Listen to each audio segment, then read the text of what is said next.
Cable news కి స్వాగతం. తమిళనాడులో న్యాయవాది హత్యకు నిరసనగా మచిలీపట్నం బార్ అసోసియేషన్ న్యాయవాదులు విధులు బహిష్కరించారు. తమిళనాడులో న్యాయవాది హత్యకు నిరసనగా మచిలీపట్నం బార్ అసోసియేషన్ న్యాయవాదులు విధులు బహిష్కరించారు. తమిళనాడులోని హోసూర్ కోర్టు వద్ద పట్టపగలు యువ న్యాయవాది దారుణ హత్యకు గురైన సంఘటన ఈ సందర్భంగా న్యాయవాదులు ఖండించారు. న్యాయవాదులపై అనేక దాడులు జరుగుతున్న నేపథ్యంలో న్యాయవాదులకు రక్షణ కల్పించే చట్టాలు అవసరమని వారన్నారు. దాడులను అరికట్టే చర్యలు వెంటనే తీసుకోవాలని వారు డిమాండ్ చేశారు. ఈ కార్యక్రమంలో బార్ అసోసియేషన్ అధ్యక్షుడు బూరగడ్డ అశోక్ కుమార్, కార్యదర్శి సిద్దినేని సాయిబాబు, సోడిశెట్టి బాలాజీ, అజ్మతు నిసా, జీవీఎల్ నరసింహారావు, సి సత్యనారాయణ తదితరులు పాల్గొన్నారు. కృష్ణగిరి కోర్టు ఎదుట పట్టపగలు కోర్టు ఎదుటే న్యాయవాది డ్రెస్లో ఉండగా ఒక వ్యక్తి దారుణంగా మర్డర్ చేయడం జరిగింది. ఈ విషయాన్ని మచిలీపట్నం బార్ అసోసియేషన్ తీవ్రంగా ఖండిస్తుంది. ఇటువంటి చర్యలు పునరావృతం కాకుండా ప్రభుత్వం పటిష్టమైన చర్యలు చేపట్టాలని, పోలీసు వారు కూడా ఇటువంటి వారిని కఠినంగా శిక్షించాలని కోరుతున్నాం. అదేవిధంగా న్యాయవాదుల ప్రొటెక్షన్ కోసం అడ్వకేట్స్ ప్రొటెక్షన్ యాక్ట్ని వెంటనే కేంద్ర ప్రభుత్వం పార్లమెంట్లో ఆమోదించి ఆ యాక్ట్ని అమలుపరిచి న్యాయవాదులకు రక్షణ కల్పించాలి. ఎందుకంటే పేదల తరపున పోరాడే వ్యక్తి న్యాయవాది. అటువంటి న్యాయవాదికి రక్షణ లేకపోతే సమాజం ఎడిపోతుందనేది అర్థం కాని పరిస్థితి. కాబట్టి ఈ చర్యని అందరూ ఖండించి ఇటువంటి చర్యలు పునరావృతం కాకుండా కేంద్ర రాష్ట్ర ప్రభుత్వాల చర్యలు. న్యాయవాది విధులలో ఉండగా మరి ఆయన్ని అతి కిరాతకంగా పట్టపగలు కోర్టు ముందు మరి అందరూ చూస్తుండగా అది అట నరకటం అనేది అది చాలా బాధాకరమైన విషయం. ఏది ఏమైనా న్యాయవాదులు, న్యాయం కోసం పోరాడే న్యాయవాదులకే రక్షణ లేకుండా పోతుంది ఈ రోజున. ఏదేమైనా పార్లమెంట్లో న్యాయవాదుల చట్టాన్ని తీసుకురావాలి, రక్షణ చట్టాన్ని.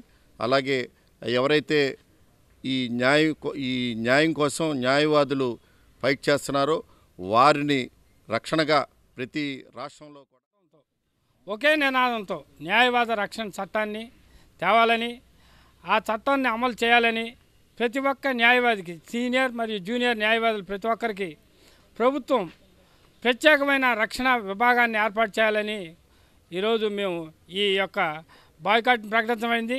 దీనికి ముఖ్య ఉద్దేశం పెద్దలందరూ చెప్పారు. కృష్ణగిరిలో జరిగిన అమానుష్యమైన సంఘటన, దారుణమైన ఘటన. న్యాయవాది దృష్టిలో ఉండి ఒక యువ న్యాయవాది విధులకు వెళ్తూ ఉండగా ఒక నీచుడు ఆయన్ని నరికి పబ్లిక్లో చూస్తూ ఉండగా భయం లేకుండా చంపడం చాలా ఘోరమైన ఒక దుర్ఘటన. అది ఈ సమాజానికి ఏ సంకేతం ఇస్తుందో ప్రతి ఒక్కరికి తెలుసు. న్యాయవాది తనను తాను రక్షించుకుంటూ న్యాయం కోసం పేదల తరపున పోరాడాల్సిన పరిస్థితి. ఈ నెల 24వ తేదీన ఇండియన్ మెడికల్ అసోసియేషన్ హాల్లో జరిగే ఉచిత మెడికల్ క్యాంపును ప్రజలందరూ సద్వినియోగం చేసుకోవాలని డాక్టర్ టి విశ్వనాథ్ తెలిపారు. విబో హాస్పిటల్ ఉచిత మెగా మెడికల్ క్యాంపు ఈ నెల 24వ తేదీ ఇండియన్ మెడికల్ అసోసియేషన్ హాల్లో నిర్వహించనున్నట్లు డాక్టర్ టి విశ్వనాథ్ తెలిపారు. 6,000కు పైగా సర్జరీల అనుభవంతో విజయవాడలో అత్యాధునిక వసతులతో విబో హాస్పిటల్ పేద మధ్యతరగతి వారి కోసం తక్కువ ఖర్చుతో వైద్య సేవలు అందించడం జరుగుతోందన్నారు.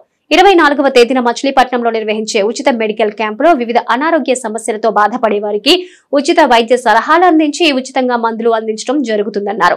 ఈ సందర్భంగా మెడికల్ క్యాంపు కరపత్రాలను టీడీపీ సీనియర్ నాయకుడు గోరిపాటి గోపీచంద్, 45వ division TDP incharge PV Phanikumar ఆవిష్కరించారు. మంత్రి Kollu Ravindra, MP Vallabhaneni Balashowry, APSRTC chairman Konakalla నారాయణరావుల సహకారంతో ఈ మెడికల్ క్యాంపు ఉచితంగా నిర్వహించడం జరుగుతోందన్నారు. ఈ కార్యక్రమంలో విబో హాస్పిటల్ సిబ్బంది బి వెంకట్రావు, ఎస్ శివరాం కుమార్ తదితరులు పాల్గొన్నారు. మచిలీపట్నానికి విబో హాస్పిటల్స్ విజయవాడ అనేక రకాలైన రుగ్మతలకి, ముఖ్యంగా జుట్టు రాలిపోవటం, బట్టతల, భారీ కాయ ఉంటే రెడ్యూస్ చేయటం, వెయిట్ లాస్, 250 కిలోల బరువు ఉండగానే 100-110 కిలోలకి, అంటే కాలానుగుణంగా కొంచెం గ్యాప్ టైంతో చాలామంది ఇబ్బంది పడుతున్నారు.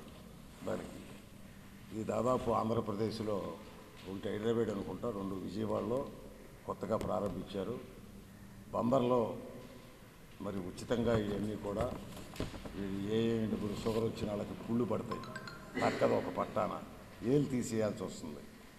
ఇటువంటివి కూడా రుగ్మతలను కూడా ప్లాస్టిక్ సర్జరీ ద్వారా, గ్రహణం మొర్రి, ఇటువంటి ఏదున్నా సరే ముఖాన్ని వర్చస్తో అందంగా ఉండేట్టుగా చేయటం వాళ్ళ ప్రత్యేకత.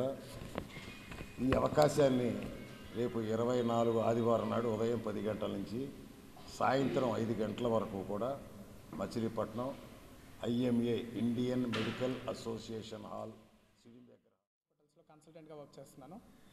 సో ఇంతకుముందు మనకి గ్రైండర్లో కానీ బైక్ చైన్స్లో కానీ ఎక్కడన్నా వేళ్ళు పడి నలిగిపోయినా, లేకపోతే వేలు కానీ చేయి కానీ కట్ అయిపోయి పడిపోయినా పెద్ద పెద్ద సిటీస్కి వెళ్ళాలి, టైం డిలే ఉంటుంది, వెళ్ళేసరికి ఇవి కుళ్ళిపోవటం, అతికించడం కుదరదు. ఇప్పుడు ఇలాంటివి మనకి విజయవాడలోనే possible. So doctor Viraja Bobburi అని madam plastic surgeon. So Vibho hospital స్థాపించి లాస్ట్ 1 yearగా ఇక్కడ విజయవాడలో మనం వర్క్ చేస్తున్నాము. ఇలాంటి కేసెస్ అన్నీ, ఇలాంటి కాంప్లెక్స్ కేసెస్ ఏవైనా కానీ మనం వేరే సిటీస్కి వెళ్ళాలనో, లేకపోతే టైం వేస్ట్ అవటమో, లేకపోతే ఎక్కువ కాస్ట్ బేర్ చేయలేని పేషెంట్స్, వీళ్ళందరికీ కూడా మనం ఇక్కడ విజయవాడలోనే అఫోర్డబుల్ ప్రైసెస్లో సర్వీసెస్ని అందజేస్తున్నాం. సో దగ్గర విలేజెస్కి ఇలాంటి హై టెక్నాలజీ యూజ్ చేసే సర్జరీస్ ఇలాంటివి కూడా అందుబాటులో చేయాలని చెప్పి మేము ఇక్కడ IMA హాల్లో మచిలీపట్నంలో ఈ సండే 24వ తారీఖున క్యాంప్ ఆర్గనైజ్ చేస్తున్నాము. అండ్ నేను అక్కడ కన్సల్టెంట్గా వర్క్ చేస్తున్నాను. నేను బేరియాట్రిక్ సర్జన్ని. 200-250 కిలోల పేషెంట్స్కి లాప్రోస్కోపీ ద్వారా బరువు సర్జరీలో ఎటువంటి కొవ్వు తీయకుండా క్రమేణా బరువు తగ్గేలాగా ఆపరేషన్స్ చేస్తాను. ఏదైనా పార్ట్స్ రీప్లేస్ చేయాల్సి ఉన్నాయి, ఇవన్నీ కూడా ప్లాస్టిక్ సర్జన్ ద్వారా సాధ్యపడుతుంది. ఈ ప్లాస్టిక్ సర్జను ఈ డాక్టర్ విరజా బొబ్బూరి దేశంలోనే ప్రఖ్యాతిగాంచిన JJ గ్రాంట్ హాస్పిటల్లో ప్లాస్టిక్ సర్జన్ ముంబైలో చేశారు. ప్లాస్టిక్ సర్జన్కి పుట్టినిల్లు ముంబై. ఈ కాలేజీలో కూడా 200 years కాలేజ్ అనమాట. ఇది చాలా ప్రఖ్యాత కాలేజీ. ఆ కాలేజీలో చదువుకోవడంతో పాటుగా KM హాస్పిటల్ అంటే వరల్డ్లోనే ఫేమస్ కాలేజ్, ప్లాస్టిక్ కాలేజీ. దాంట్లో అసిస్టెంట్ ప్రొఫెసర్గా పనిచేశారు. ఇప్పుడు వరకు మనకి విజయవాడలో క్రిటికల్ కేసులు చేయడానికి సరైన వసతులు లేవు, కానీ ఈ ఈబో హాస్పిటల్లో క్రిటికల్ కేసులన్నీ చేయడానికి పాసిబిలిటీ ఉంది. అట్లానే ఈ ప్లాస్టిక్ సర్జన్ ద్వారా, జనరల్ సర్జన్ ద్వారా మనం సుమారుగా 1000 ప్రొసీజర్స్ వరకు కూడా మనం కవర్ చేయడానికి అవకాశం ఉందన్నమాట.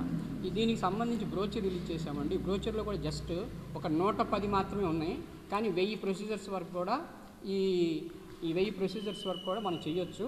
ఎందుకంటే తల వెంట్రుకల నుంచి కాలు బొటన వేలు వరకు కూడా ప్రతి దాన్ని కూడా మనం క్యూర్ చేసుకోవడానికి అవకాశం ఉంది. ఇవన్నీ కూడా ప్రసిద్ధి చెందిన ఈడేపల్లి శక్తిగుడిలో భవానీ దీక్షాపరులకు అన్నదానం కార్యక్రమం ప్రారంభమైంది. ఈడేపల్లి శక్తిగుడిలో భవానీ దీక్షాపరులకు అన్నదానం కార్యక్రమం ప్రారంభమైంది. ఈడేపల్లి శక్తిగుడిలో అయ్యప్ప, శివ, భవానీ మాలదారులకు మాత్రమే ఈ అన్నదాన కార్యక్రమం ఉద్దేశించబడిందని నిర్వాహకులు తెలిపారు. దీక్షాకాలం సందర్భంగా ఆలయంలో ప్రతి శుక్రవారం దీక్షాపరులకి సద్ది ఏర్పాటు చేస్తున్నట్లు వారు తెలిపారు. భవానీ దీక్షాపరులు ఈ కార్యక్రమంలో పాల్గొనాలని విజ్ఞప్తి చేశారు. మన ఈడేపల్లి మచిలీపట్నంలో ఉన్న ఈడేపల్లి శక్తి దేవాలయం నందు ప్రతి శుక్రవారం 5 శుక్రవారాలు సద్ది కార్యక్రమం జరుగుతుంది. అయ్యప్పలు, భవానీలు, శివస్వాములు అందరూ కూడా వచ్చి ఈ యొక్క అమ్మవారి సద్ది కార్యక్రమంలో భాగస్వామి ఉండి అమ్మవారి ఆశీర్వాదం పొందవలసిందిగా కోరుచున్నాం. అలాగే ప్రతి వారము దాతలతో ఈ కార్యక్రమాలు చేస్తున్నాం. ఆలయ కమిటీ వారు అందరం కూడాను. ఎవరన్నా కానీ ఈ యొక్క అన్నదాన కార్యక్రమంలో రావాలనుకున్న వారందరూ భాగస్వాములు అందరూ కూడా వచ్చి ఆలయ కమిటీ సమర్థించి అయ్యప్పలకు, భవానీలకు, శివస్వాములకు సద్ది కార్యక్రమంలో పాలుపంచుకొని మహత్తరమైన అన్నదానంలో భాగస్వాములు అవ్వాలని ప్రతి ఒక్క భక్తుల్ని ఇక్కడ విన్నపిస్తున్నాం. ఎందుకంటే అన్నింటిలో గల పరమార్థం అన్నదానం.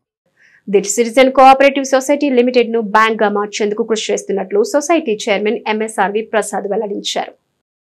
The citizen cooperative society limited ను బ్యాంకు గా మార్చేందుకు కృషి చేస్తున్నట్టు సొసైటీ చైర్మన్ MSRV ప్రసాద్ వెల్లడించారు. సొంత భవనంలో సిటిజన్ కోఆపరేటివ్ సొసైటీ లిమిటెడ్ నగర శాఖను ఆయన ప్రారంభించారు. ఈ సందర్భంగా ఆయన మాట్లాడుతూ ప్రస్తుతం 4200 కోట్ల రూపాయల వ్యాపారం నిర్వహిస్తున్న సొసైటీ వ్యాపారం 5000 కోట్ల రూపాయలకు పెంచాలన్నది లక్ష్యంగా తెలిపారు. సొసైటీ నగర శాఖ 127 కోట్ల డిపాజిట్లు, 17 కోట్ల రూపాయల అడ్వాన్స్లు కలిపి 145 కోట్ల రూపాయల వ్యాపారం నిర్వహిస్తోందన్నారు. సొసైటీ ఉన్న 90,000 సభ్యులకు మెరుగైన సేవలు అందిస్తున్నామన్నారు. ఈ కార్యక్రమంలో society managing director PRV PS Raju, director A Koteswararao తదితరులు పాల్గొన్నారు. For all the people who have come here for the opening of our own premises for our Machilipatnam branch, and we are very glad that we have created excellent facilities for this branch, and we are very happy that Machilipatnam has deposits of more than 124 crores and loans of about more than 70 crores, and I am sure with this branch we will grow much bigger and much faster. Thank you. Society multi state cooperative society అండి 97లో start అయింది. ఈ రోజుకి 27 సంవత్సరాలు complete అయిన సందర్భంలో మా మచిలీపట్నం శాఖ కొత్త ప్రెమిసెస్ తీసుకున్నాం. ఈరోజు దాంట్లో ఇనాగరేషన్ జరగడం జరిగింది. మచిలీపట్నం శాఖ మొత్తం బిజినెస్ 127 కోట్లు డిపాజిట్లు, 17 కోట్లు అడ్వాన్సెస్, మొత్తం 144 కోట్లు బిజినెస్. ఓవరాల్గా సొసైటీ చూసుకుంటే ఈరోజు 4200 కోట్లు బిజినెస్, 42 శాఖలు, 2200 కోట్లు డిపాజిట్లు, 2000 కోట్లు అడ్వాన్సెస్ తోటి మొత్తం షేర్ క్యాపిటల్ 67 కోట్లు, రిజర్వ్స్ 303 కోట్లు, మొత్తం కలిపి ఓన్ ఫండ్స్ 370 కోట్లతోటి ఈరోజు ఆల్ ఓవర్ ఇండియాలోనే దాదాపుగా 3-4 పొజిషన్లో ఉన్నాం. మేము ఖచ్చితంగా కొద్ది కాలంలోనే 1.5 ఇయర్లోనే 5000 కోట్లు బిజినెస్ రీచ్ అవడానికి మేము టార్గెట్గా పెట్టుకున్నాం. కాబట్టి సభ్యులందరూ దాదాపు 90,000 మంది ఉన్నారు. సభ్యుల సహకారంతో, మంచి కస్టమర్ సర్వీస్ ఇస్తున్న స్టాఫ్ సహకారంతో, మంచి నిర్ణయాలు తీసుకుంటున్నటువంటి బోర్డు సహకారంతో ఇంటర్మీడియట్ వృత్తి విద్యా విద్యార్థులకు ఆన్ ద జాబ్ ట్రైనింగ్ ఒక మంచి అవకాశమని జిల్లా ఇంటర్మీడియట్ విద్యాశాఖ అధికారి పిబి సాల్మన్ రాజు అన్నారు. ఇంటర్మీడియట్ వృత్తి విద్యా విద్యార్థులకు ఆన్ ద జాబ్ ట్రైనింగ్ ఒక మంచి అవకాశమని జిల్లా ఇంటర్మీడియట్ విద్యాశాఖ అధికారి పిబి సాల్మన్ రాజు అన్నారు. కృష్ణా జిల్లా సహకార కేంద్ర బ్యాంకులో లేడీ ఆంప్తిల్ ప్రభుత్వ బాలికల జూనియర్ కళాశాల అకౌంటింగ్ మరియు ట్యాక్స్ స్టేషన్ విద్యార్థులకు 31 రోజుల పాటు జరిగే ఆన్ ద జాబ్ ట్రైనింగ్ ప్రారంభమైన సందర్భంగా జరిగిన కార్యక్రమంలో ఆయన ముఖ్య అతిథిగా పాల్గొన్నారు. విద్యార్థులు క్రమశిక్షణతో ట్రైనింగ్ కార్యక్రమంలో పాల్గొనాలన్నారు. ఇక ఇదే విధంగా రాష్ట్ర పన్నులు కార్యాలయం, మండల అభివృద్ధి కార్యాలయం, జిల్లా పరిషత్, బీసీ కార్పొరేషన్ లో A&T, OAS, CSE విద్యార్థులు, MLT మరియు MPHW విద్యార్థులు వివిధ ప్రాథమిక ఆరోగ్య కేంద్రాల్లో 31 రోజుల పాటు శిక్షణ పొందుతారన్నారు. బ్యాంకు CEO ఏ శ్యామ్ మనోహర్ మాట్లాడుతూ 6 సంవత్సరాల నుంచి కళాశాల విద్యార్థులకు తమ బ్యాంకులో వివిధ విభాగాల్లో శిక్షణ ఇస్తున్నామన్నారు. Bank general manager BL Chandrasekhar మాట్లాడుతూ దేశంలో ఎంతో పేరు కలిగిన ఈ బ్యాంకులో అన్ని విభాగాల్లో అందరికీ శిక్షణ కల్పిస్తామన్నారు. ఈ కార్యక్రమంలో కళాశాల ప్రిన్సిపల్ వి సుందరలక్ష్మి, ట్రైనింగ్ కోఆర్డినేటర్లు లంగశెట్టి హరనాథ్ బాబు, మున్వర్ విద్యార్థులు పాల్గొన్నారు. పెద్ద బ్యాంకులో మీరు ట్రైనింగ్ వచ్చారంటే యు ఆర్ సో లక్కీ. ఈ బ్యాంకులో బ్యాంక్ కార్యకలాపాలు ఎలా ఉంటాయి, బ్యాంకు ఉన్న అనుబంధ సంఘాల ద్వారా కానీ, బ్యాంక్ యొక్క కస్టమర్లకు కానీ ఈ బ్యాంకు ఎటువంటి బ్యాంకింగ్ రంగంలో ఎటువంటి సేవలు అందిస్తుంది, ఎటువంటి రుణాలు ఇస్తున్నారు, ఏ విధంగా రికవరీ చేసుకుంటారు, సిబ్బంది ఎలా ఉంటారు, వాళ్ళ డ్యూటీస్ ఎలా ఉంటాయి, యాక్టివిటీస్ ఎలా ఉంటాయి, ఇవన్నీ కూడా మీరు రాబోయే 4 రోజుల్లో నేర్చుకోవాల్సిన అవసరం ఉంది. ఆ నిమిత్తమే మిమ్మల్ని ఇక్కడ పంపించారు. సో మీరు అందరూ డైలీ డిసిప్లిన్గా వచ్చి 10 to 5 బ్యాంకింగ్ అవర్స్, మీకు మా దగ్గర 8 నుంచి 10 వరకు, ఇది హెడ్ ఆఫీస్ కాబట్టి సెక్షన్స్ ఉంటాయి. ఈ చుట్టుపక్కల కూడా మాకు 7-8 బ్రాంచ్లు ఉన్నాయి. మరి మీకు ఆ దగ్గరలో ఎవరైనా ఉంటే ఆ బ్రాంచ్లో కూడా అలాట్ చేయమన్నా చేస్తాం. మీరు అక్కడ ఉండి కూడా ఆ బ్రాంచ్లో అంటే ఏదైనా ఉంటే బ్యాంకులో ఏదైనా కార్యకలాపాలు జరుగుతున్నాయి నేర్చుకోవడానికి అవకాశం ఉంటుంది. కాబట్టి సరే మీరు ఏదైనా ఉద్యోగానికి మీరు అప్లై చేస్తే మొట్టమొదటి అడిగే ప్రశ్న ఏంటంటే క్వాలిఫికేషన్స్, కమ్యూనికేషన్ స్కిల్స్, దాంతోపాటు ఎక్స్పీరియన్స్ అన్నటువంటి మాట ఒకటి అంటారు. ఎక్స్పీరియన్స్ ఉంటే మిమ్మల్ని ఇమీడియట్లీగా తీసుకుంటారు, ఒక కేటగిరీ. రెండో కేటగిరీ ఏంటంటే ఎక్స్పీరియన్స్ ఉంటే శాలరీ హైక్ ఉంటుంది. సో ఓజేటీ అనేది ఏంటంటే ఒక ఎక్స్పీరియన్స్కి సంబంధించినటువంటి ఇష్యూ.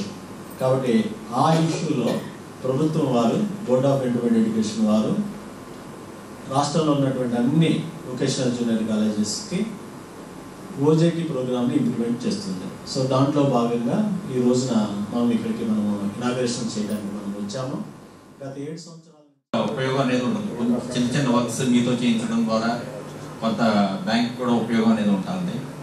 మీరు ఇంటర్నల్గా మీరు ఈ బ్యాంక్ గురించి కానీ, బ్రాంచెస్లో జరిగే యాక్టివిటీస్ గురించి కానీ, అన్నిటి గురించి ఎక్కువ ఫైనాన్షియల్ రిలేటెడ్ కాబట్టి ఈ ఫైనాన్షియల్ రిలేటెడ్ ట్రాన్సాక్షన్స్ ఏ విధంగా ఉంటాయో ఏంటో అన్నీ విపులంగా తెలుసుకుని, ఏదైనా డౌట్స్ ఉన్నా కూడా క్లారిఫై చేసుకుని మీరు పర్ఫెక్ట్గా ట్రైనింగ్ కంప్లీట్ చేసుకోవాలని కోరుకుంటూ ఈ అవకాశం ఇచ్చిన కాలేజీ వారికి ధన్యవాదాలు.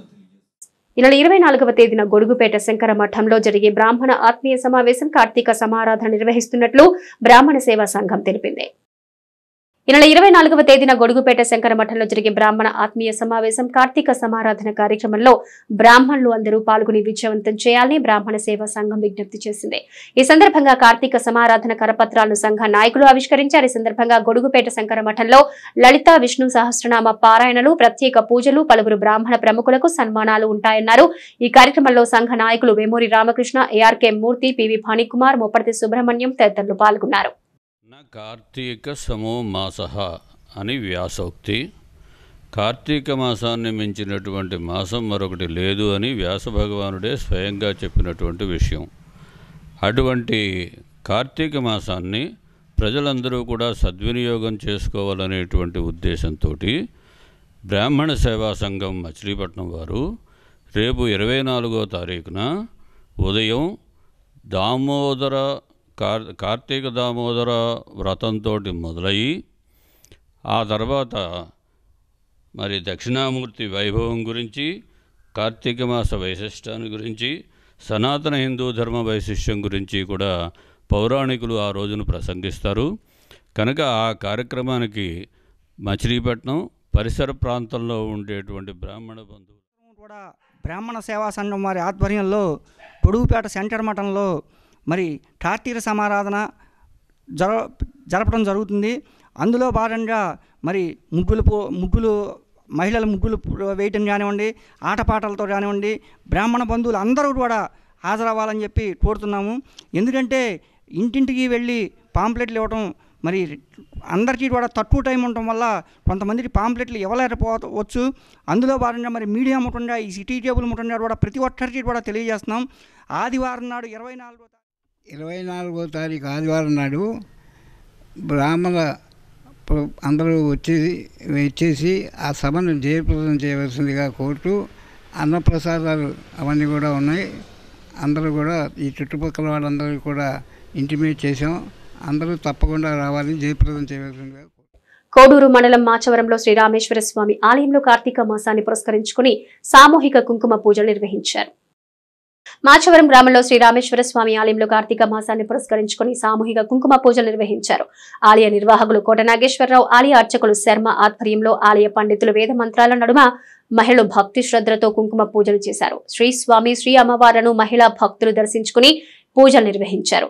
600కు పైగా మహిళా భక్తులు కుంకుమ పూజల్లో పాల్గొన్నట్లుగా నాగేశ్వరరావు తెలిపారు. గ్రామస్తుల సహకారంతో ఆలయ ప్రాంగణంలో ఏర్పాటు చేసిన అన్న సమారాధనలో భక్తులు పెద్ద సంఖ్యలో పాల్గొన్నారు.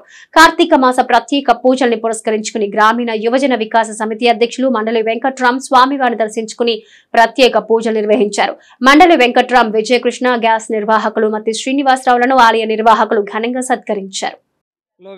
కోడూరు మండలం, కృష్ణా జిల్లా కోడూరు మండలం మాచవరం గ్రామంలో వేయించేసి ఉన్న శ్రీ బాలాత్రిపుర సమేత రామేశ్వర స్వామి వారి యొక్క దేవస్థానం ఇది చాలా పురాతనమైన దేవస్థానం. అంటే మనకి పురావస్తు శాఖ వాళ్ళు మనం చూసి తెలియజేసింది ఏంటంటే, చోళుల కాలంలో నిర్మించిన దేవాలయాల్లో ఈ దేవాలయం కూడా ఒకటని చెప్పేసి ఇంతకుముందు పురావస్తు శాఖ వాళ్ళు మనకు తెలియజేశారు. అదేవిధంగా ఇది 1977 మరి ఉప్పెనకు ఇక్కడ ధ్వజస్తంభం పడిపోయింది. అంతకుముందు ఇక్కడ బాగా అంగరంగ వైభవంగా చాలా కార్యక్రమాలు జరిగేవిట. మనకైతే తెలియదు. మా పెద్దవాళ్ళు తరతరాలుగా మా పెద్దవాళ్ళు ఇక్కడ మరి అర్చకత్వం చేస్తూ ఉన్నారు వంశపారంపర్యంగా. ఆ పరంపరలో మా నాన్నగారు ఘంటసాల లక్ష్మీ నరసింహ శాస్త్రి గారు, తరువాత నేను ఇక్కడ 2008 నుంచి ఇక్కడ అర్చకత్వం కంటిన్యూ చేస్తున్నాను. మరి అయితే తరువాత ఇక్కడ 1998లో ఇక్కడ ధ్వజస్తంభ ప్రతిష్ఠ జరిగింది. కాస్త స్థితిలంగా ఉన్న ఈ యొక్క ఆలయాన్ని కొంత పునరుద్ధరించారు. ఆ తర్వాత 2012 నుంచి మరి కోట నాగేశ్వరరావు గారు ఇక్కడికి రావటం, ఆయన చూసి ఈ యొక్క అంటే ఆయన ఇక్కడ మాచవరం గ్రామ వాస్తవ్యులే, ఆయన విజయవాడలో సెట్ అయి ఉన్నారు.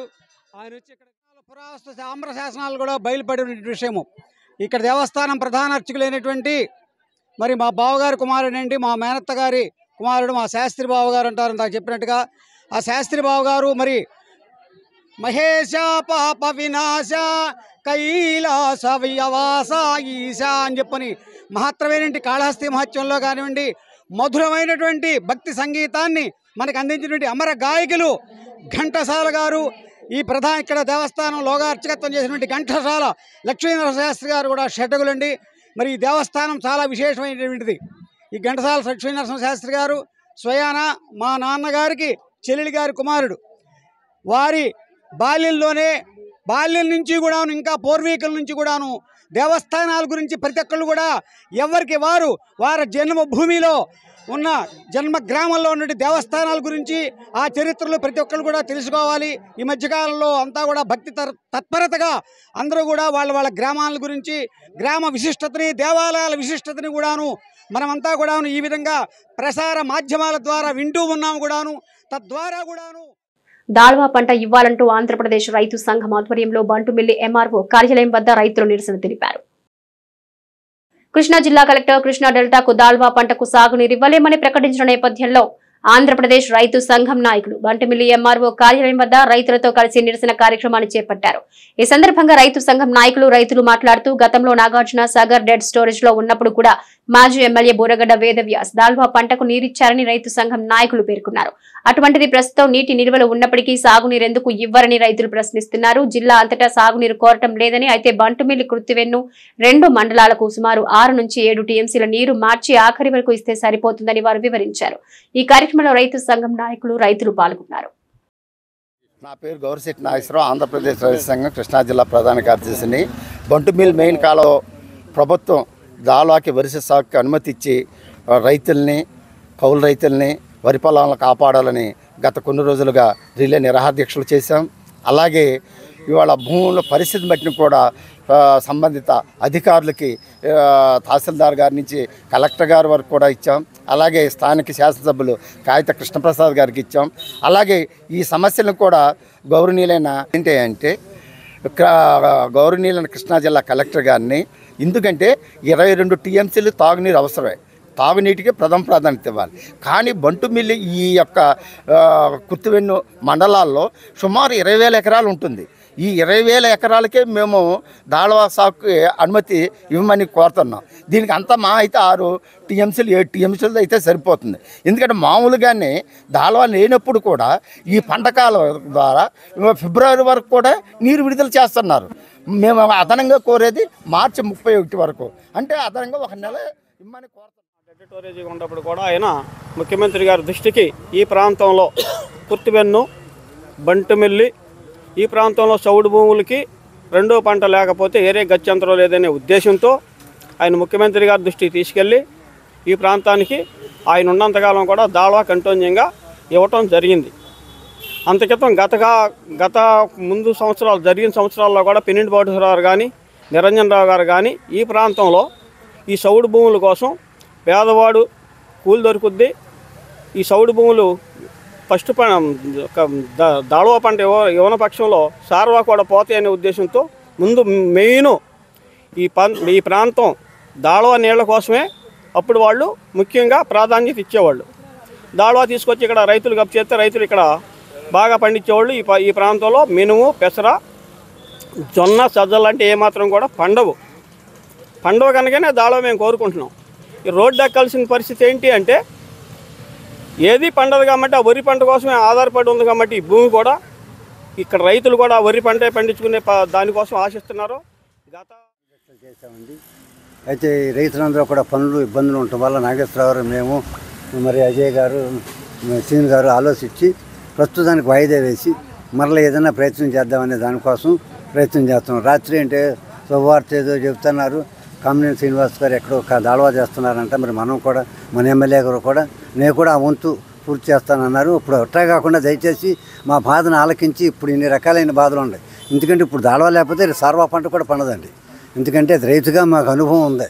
కాబట్టి దయచేసి మరి రైతులకు విజ్ఞప్తారు, నీళ్లు ఉన్నాయి, నీళ్ళు లేక ఇప్పుడు ఏది ఇల్లు కాలిపోయాక నూతులు తవ్వించేందుకు 2025 నాటికి నుంచి ఆలోచించక్కర్లేదు సార్. ఈ లోపల వర్షాలు పడతాయి, వాయుగుండాలు పడితే నీళ్ళు లేనప్పుడు అప్పుడు ఆలోచించవచ్చు. కాబట్టి దయచేసి ఆ ఆలోచన విరమించి ప్రభుత్వం వారు తగిన సలహాలు ఇచ్చి రాజకీయ నాయకులకి మా వాడితేనండి 7, 6 మ్యాక్సిమం 8 టీఎంసీలు మించి అక్కర్లేదు సార్.